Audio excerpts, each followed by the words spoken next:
នាងខ្ញុំសូមជម្រាបសួរស្ដីប្រិយមិត្តទាំងអស់គ្នានៅក្នុងថ្ងៃនេះដែរយើងនឹងមានបទសម្ភាសន៍មួយទាក់ទងនឹងប្រធានបទអាជីពនៅក្នុងវិស័យសារព័ត៌មានដែលវាគ្មិនកិត្តិយសនៅក្នុងថ្ងៃនេះគឺជានិស្សិតមកពីមហាវិទ្យាល័យព័ត៌មាននិងគមនាគមន៍ដែលសប្តាហ៍ថ្ងៃនេះគាត់បានបម្រើការងារនៅក្នុងស្ថាប័នសារព័ត៌មានមួយកន្លែងសូមបងណែនាំខ្លួនទៅកាន់ប្រិយមិត្តឲ្យកាន់តែច្បាស់ជាងនេះបន្តិចទៀតបាទខ្ញុំបាទឈ្មោះងល់ណារ៉ាត់ហើយខ្ញុំបច្ចុប្បន្ននេះជានិស្សិតដែលកំពុងសិក្សានៅលើជំនាញព័ត៌មានហើយខ្ញុំក៏គឺជាអ្នកសារព័ត៌មានមួយរូបដែលជាអ្នកសារព័ត៌មានដែលកាន់កាប់សរសេរនៅលើផ្នែកនយោបាយហើយនិងកិច្ចការព័ត៌មានសង្គមមួយចំនួនទៀតបងយល់យ៉ាងណាដែរចំពោះវិស័យសារព័ត៌មាននៅក្នុងពេលបច្ចុប្បន្ននេះសម្រាប់ការយល់ឃើញរបស់ខ្ញុំសេរីភាពនៅសារព័ត៌មាននៅកម្ពុជាមានភាពល្អប្រសើរច្រើនពីព្រោះថាចំនួនអ្នកសារព័ត៌មានចំនួនអង្គភាពព័ត៌មាននៅកម្ពុជាមានចំនួនច្រើនហើយនេះបង្ហាញថាសេរីភាពនៃការបើកឲ្យមានសេរីភាពសារព័ត៌មានបើកឲ្យមានការបង្កើតនៅស្ថាប័នព័ត៌មានដើម្បីឲ្យព័ត៌មានទាំងអស់នោះផ្សាយពីព័ត៌មាននៅក្នុងប្រទេសកម្ពុជាទៅកាន់សាធារណជននិងទៅកាន់ពិភពលោកផងដែរត្បិតប្រជាពលរដ្ឋមួយចំនួនលោកយល់ឃើញថាអ្នកសារព័ត៌មានចេះចោះយល់ថាអ្នកសារព័ត៌មានអាក្រក់អ្នកសារព័ត៌មានហាក់គ្មានតម្លៃក៏ប៉ុន្តែសម្រាប់ខ្ញុំយល់ថាអ្នកសារព័ត៌មាននៅកម្ពុជារាល់ថ្ងៃអ្នកសារព័ត៌មានម្នាក់មានតម្លៃរៀងៗខ្លួនត្បិតអ្នកសារព័ត៌មានខ្លះបានប្រព្រឹត្តនៅទង្វើមួយចំនួនដែលប្រឆាំងពីក្រមសីលធម៌សារព័ត៌មានរហូតដល់ក្រសួងព័ត៌មានដែលជាអ្នកគ្រប់គ្រងលើអ្នកសារព័ត៌មាននោះបានបិទអាជ្ញាប័ណ្ណក៏ដោយតើយល់យ៉ាងណាដែរចំពោះអ្នកសារព័ត៌មានទាំងដែលខ្លួនឯងយល់ដឹងថាប្រជាជនមួយចំនួននៅតែមិនឲ្យតម្លៃហើយហេតុអ្វីបានជាចាប់អារម្មណ៍ចង់ចូលនៅក្នុងអាជីពនេះទៀតសម្រាប់ខ្លួនខ្ញុំផ្ទាល់មូលហេតុដែលខ្ញុំជ្រើសរើសយកចូលទៅក្នុងវិស័យសារព័ត៌មាននេះគឺដោយសារខ្ញុំស្រឡាញ់ពីកំណើតខ្ញុំចូលចិត្តអានខ្ញុំចូលចិត្តសរសេរហើយខ្ញុំចូលចិត្តតាមដានព័ត៌មានហើយខ្ញុំចូលចិត្តចែករំលែកហេតុនេះហើយខ្ញុំនៅតែសម្រេចចិត្តជ្រើសរើសអាជីពជាអ្នកសារព័ត៌មានបើទោះបីជាប្រជាពលរដ្ឋកម្ពុជារើសអើងខ្ញុំក៏ដោយរើសអើងអ្នកសារព័ត៌មានក៏ដោយហើយខ្ញុំនៅតែសម្រេចចិត្តថាចូលទាំងជំនះទៅលើគ្រួសារហើយខ្ញុំបានបញ្យល់ទៅកាន់គ្រួសារថា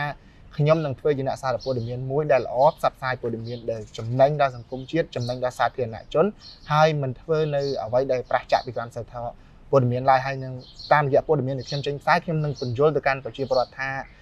អ្នកសារព័ត៌មានមិនដូចគ្នាទាំងអស់ទេមានល្អមានអាក្រក់ដូចជាមនុស្សទូទៅដូចគ្នាដែរមានអ្វីចង់និយាយទៅកាន់ប្រជាជនមួយចំនួនទេដែលពួកគាត់មិនសូវជាឲ្យតម្លៃអ្នកសារព័ត៌មាន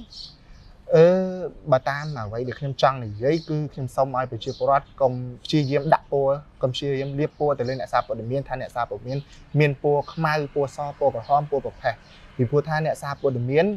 គឺជាមនុស្សមួយរូបដែល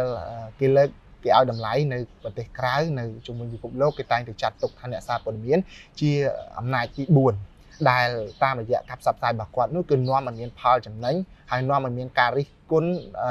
នោះនាំការរិះគន់របស់ពួកគាត់នោះ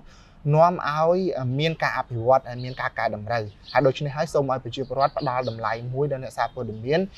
តាមរយៈកុំរើសអើងពួកគាត់ហើយព្យាយាមរិះគន់ពួកគាត់ក្នុងន័យស្ថាបនា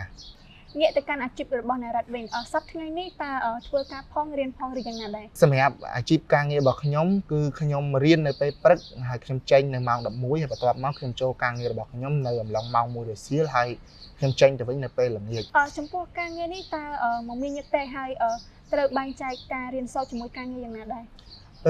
ជាទូទៅខ្ញុំការងាររបស់ខ្ញុំគឺមានភាពមមាញឹកច្រើនពីព្រោះថាធ្វើការនៅក្នុងវិស័យព័ត៌មានយើងដឹងហើយព័ត៌មានគឺមាននៅគ្រប់ទីកន្លែងហើយគ្រប់ពេលវេលាទាំងអស់មិនគិតថាយប់ឬក៏ថ្ងៃឲ្យតែម៉ានវេលាម៉ានទេព័ត៌មានកើតមាននៅទីគ្រប់ទីកន្លែងមិនថាតែនៅរាជធានីភ្នំពេញឬក៏នៅតាមខេត្តទេហើយស្របពេលដែលខ្ញុំគឺជាអ្នកសារព័ត៌មាននយោបាយខ្ញុំកាន់ខាងនយោបាយដូចនេះទៀតខ្ញុំមានភាពមមាញឹកខ្លាំងនៅក្នុងការងារមួយនេះពីព្រោះថាខ្ញុំត្រូវតាមដាននៅរបបនយោបាយផ្សេងហើយព័ត៌មាននៃព្រឹត្តិការណ៍ធំមួយចំនួនទៀតដែលការងារទាំងអស់នេះទាមទារខ្ញុំធ្វើការច្រើនទាំងយប់ទាំងថ្ងៃហើយគ្មានពេលវេលាទេខ្ញុំតែងតែធ្វើការងារដោយមិនរើសអើងពេលវេលាថាការងារពេលថ្ងៃឬពេលយប់ទេខ្ញុំតែងតែធ្វើជាប់ជានិច្ចដើម្បីបានផ្សាយព័ត៌មានទៅកាន់ប្រជាពលរដ្ឋហើយបើនិយាយថាវាមានញឹកថ្នាក់នេះតែខ្ញុំវាប៉ះពាល់ដល់ការរៀនសូត្រយ៉ាងច្បាស់ណាស់ យើងរៀនផងយើងធ្វើការផងវាប៉ះពាល់ដល់ការរៀនសូត្រហើយវាប៉ះពាល់ខ្លាំងតែខ្ញុំបានបែងចែកពេលវេលាច្បាស់លាស់ នៅពេលដែលយើង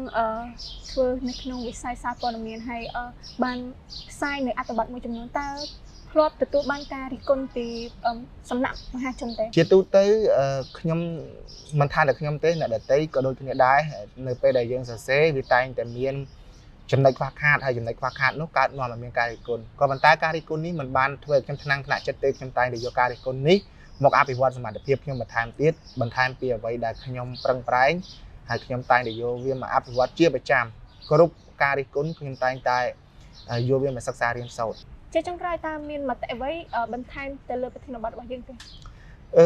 សម្រាប់មតិតខ្លួនរបស់ខ្ញុំអ្វីដែលខ្ញុំចង់និយាយនៅពេលនេះគឺខ្ញុំចង់ឲ្យយុវជនក៏ដូចជានិស្សិតមួយចំនួនចូលរួមធ្វើការងារសង្គមហើយបើសិនជាអាចខំប្រឹងរៀនហើយខំប្រឹងតាមដាននៅព័ត៌មានពិតដែលផ្សាយចេញហើយព័ត៌មានដែលមានចំណុចល្អគ្រប់ជ្រុងជ្រោយហើយបើសិនជាអាចយុវជនមិនគួរមើលរំលងជំនាញសារព័ត៌មាននេះទេហើយមិនគួរមើលរំលងអាជីពជាអ្នកសារព័ត៌មាននេះទេព្រោះអាជីពនេះវាល្អវាផ្ដល់ប្រយោជន៍ដល់សង្គមហើយការងារជាអ្នកសារព័ត៌មាននៅកម្ពុជា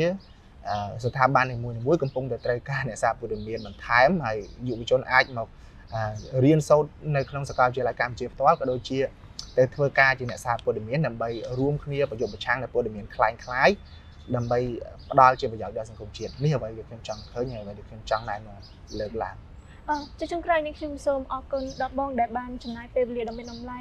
បានពិភាក្សាទៅលើប្រធានបទអាជីពនិងការងារសូមអរគុណសូមជម្រាបលា